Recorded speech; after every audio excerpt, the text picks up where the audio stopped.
আমি আর আম্মু রান্নাঘরে ছিলাম, পরে দারোয়ান এসে দরজায় নক করে, এরপর আম্মুকে বলে যে ভাইয়া কখন আসবে, ভাইয়াকে বলবেন 11টার মধ্যে উপস্থিত থাকতে, কারণ দেশের পরিস্থিতি ভালো না, আপনারা সাবধান থাকবেন, চারিদিকের পরিস্থিতি কিন্তু খুব খারাপ।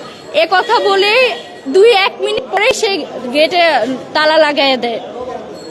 11টা বাজে না, 10:40-এর দিকে সে গেটে নক করে দেয়।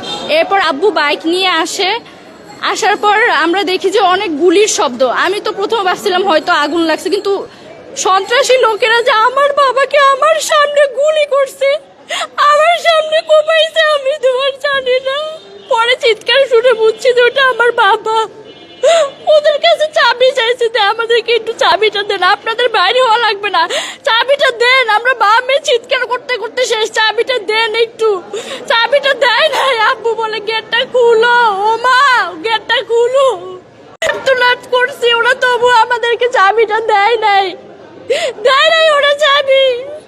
সন্ত্রাসী লোকেরা ইচ্ছা মতো কোপাইছে করে চলে গেছে। আমার বাপের তাদেরকে আইনের আওতায় আনা হোক এবং তাদেরকে যথোপযুক্ত শাস্তি দেওয়া হোক। কারণ যখন আপনার বাবাকে গুলি করা হয় তখন আপনাদের অবস্থান কোথায় ছিল? আপনি কি নিজ চোখে দেখেছেন কিনা? নিজ চোখে দেখেছি আমাদের অবস্থান। আমি যে বাসা গ্যারেজে ছিলাম, গ্যারেজের বাইরে আমার বাবা ছিল, গ্যারেজটা নক করা ছিল, গ্যারেজে দরজাটা তালা দেওয়া ছিল। দারোয়ানকে বলতে বলতে শেষ।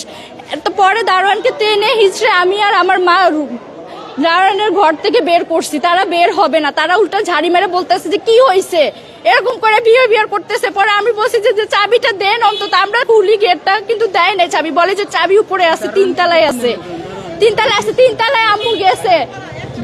দরজা নক করতে করতে শেষ, কিন্তু তাও খুলে নাই, বাড়িওয়ালা তাও চাবি দেয় নাই আমাদেরকে। এই যে কয়জন ছিল যারা সন্ত্রাসী আপনারা দেখেছেন কিনা? 3টা বাইক ছিল, 7 জন সন্ত্রাসী ছিল। 2 জনের হাতে এরকম বড় বড় দামা ছিল আর গুলি ছিল। একজন ছাড়া সবার হাতে গুলি ছিল। গুলি কয়জন করেছে বা এরকম কিছু দেখেছেন কিনা? গুলি অনেকজন, আসলে গুলি তো 6টা ছোড়া হয়েছে, এক্স্যাক্টলি বলতে পারতেছি না, কারণ গুলির শব্দ অন্ধকার ছিল, তো অ্যাটলিস্ট ফেস বা ওনাদেরকে দেখা যায় নাই। আপনার বাবা আসলে মূলত কি পেশায় জড়িত ছিল?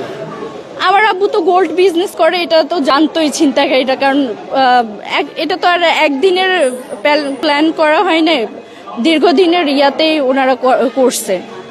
এই যে বিজনেস করতো, এটা কি বনশ্রীতে না কোনো কোথাও? না, অনলি বনশ্রীতেই করতো আব্বু বিজনেস। প্রতিনিয়ত কি এরকম তিনি বাসায় এই সময় আসতো?